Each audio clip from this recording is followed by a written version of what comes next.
Where I come from, there are three types of Kuga: the cat, the car and the other one. This is the car version, thank goodness. Yes, this is the all-new Ford Kuga. It's the freshest iteration of Ford's big-selling SUV, and this time there's a proper plug-in hybrid version, which gives us a great excuse for doing the electrifying.com test. Wahey!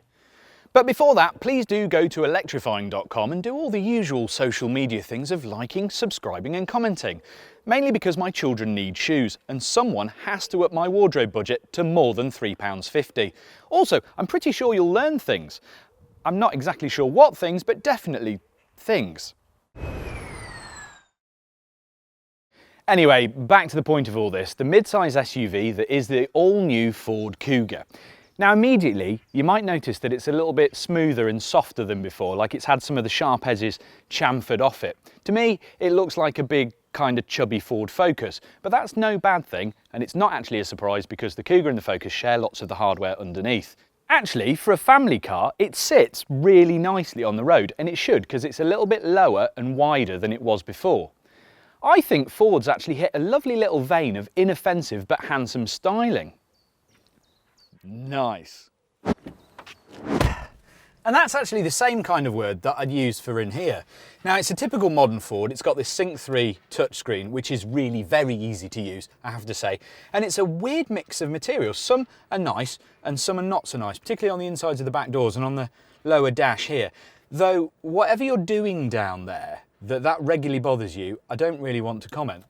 One thing I do want to point out though is that Ford has left some of the major controls, like these here for the air conditioning, as physical buttons rather than touchscreen elements. And that's a lot better because it's a lot easier to use when you're on the move. Suffice to say, it's good but not show-stopping. There are driving modes: comfort, sport, eco and slippery, all pretty self-explanatory. Driver aids like lane keep, adaptive cruise and crash mitigation emergency braking, and a very healthy 5-star Euro NCAP crash test score. There's a driver assistance pack for £1,000 that adds stuff like blind spot monitoring, traffic sign recognition and loads of cameras, which means that if you want your Kuga fairly dripping in tech, you can have it. All very much par for the plug-in course these days and hitting all the right notes. Space is really very good, even in the back. I'm 6 feet tall! And though the boot is slightly smaller than a non-PHEV Kuga, I doubt you'd even notice that. You charge it here, you put petrol in here, you go here. Now, there are quite a few different Kugas. There's diesel, petrol and diesel mild hybrid, as well as this one, which is the plug-in petrol hybrid. And this is the one we're interested in because essentially this is the only one that can motivate itself on electric power alone, albeit only a bit. But that bit is actually pretty useful because the new Kuga has a relatively large 14.4 kilowatt hour battery pack, and that's big for a plug-in hybrid, and it gives you a theoretical range of about 35 miles. Now I know, it doesn't sound like much, but if you think about it, if you're commuting that sort of distance and then plugging in every night, you barely need to use the engine. I've been pottering around in this car for 3 or 4 days, doing my usual little errands, and I've basically not used any fuel.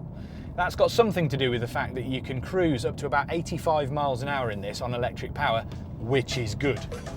Now, the Atkinson Cycle family of engines, and this tech goes back to 1882, fact fans, gives up power density for efficiency. So instead of being extra powerful, they're better at MPG and CO2.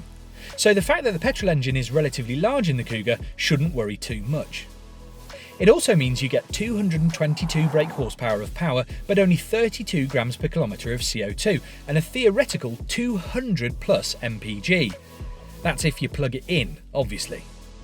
Now that might sound like plenty of go, but as with most PHEVs, the Kuga, well, it's a bit of a fatty. It weighs in at well over 1.8 tonnes, so it's not exactly whip fast. 0 to 62 miles an hour, that comes in at just over 9 seconds, so I wouldn't worry too much about straining your neck. But it's acceptable, and it's useful. The CVT gearbox, it's a bit slushy, and it is a bit laggardly if you're going for a quick overtake. But this type of gearbox is very efficient, and that's why they've picked it for this car. There's an explainer over on electrifying.com, though I'm actually not sure if I understand it yet. Anyway, new Kuga. Brakes are good, steering is numb but accurate, and it's quiet thanks to an acoustic windscreen right here in front of my face. But it's at this point you realise something quite unexpected. This Kuga really does handle, and not in a PHEV SUV kind of way, but properly. It may only be front wheel drive, but it's got this weird thing that it's flat and comfortable. It's curiously competent at going round a bend. In fact, it's more like something like a Mini Countryman PHEV than a Mitsubishi Outlander. This is my shocked face.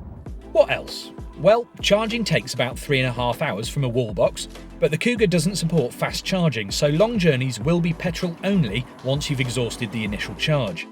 That low CO2 score makes it a winner for benefit-in-kind taxation, which is kind of the point of a PHEV after all, and it's available in various trim levels, from titanium through ST-Line, ST-Line X like this one, and Posho Vignale. All in all, it's a very rounded and pleasing take on the genre. A verdict then. Well, I'm just going to put this out there and say that I think the Ford Kuga is probably the best handling car in the segment right now, bar none. I know, that's not probably something you're looking for when you're trying to get a greenish SUV, but it certainly helps in the satisfaction stakes. Yes, that gearbox is a little bit of a weak spot, and the interior is kind of useful rather than inspiring, but all in all, it's a bit of a points win for the mid-size Ford. Bit of a Swiss Army knife, if you ask me.